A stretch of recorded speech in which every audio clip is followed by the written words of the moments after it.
Hey everybody, what is going on? I hope you guys are all doing well. Whoops, excuse that. Welcome to another tutorial video. In this video, I'll be explaining to you guys how you can edit vocals for a song or for your own song which you have recorded in Bandlab. And what Bandlab is it's a piece of free online software through which you can record either your voice or MIDI instruments or anything of the sort. Let me just show you the choice here. As you can see, you can make a drum machine, virtual instruments, guitar, bass, whatever you would like, and you can record them and edit them in this here sort of online studio. Now there is a way to actually alter your vocals, which you do by, of course, first recording your vocals. As you can see, I recorded a piece here, and let me just play it for you quickly.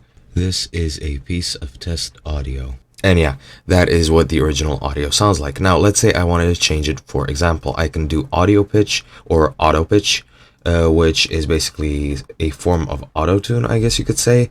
You have a lot of effects here which you can use. I can't really explain what all of them do since I don't really understand them fully, but they are an option which you can play around with, and I would recommend that you play around with it.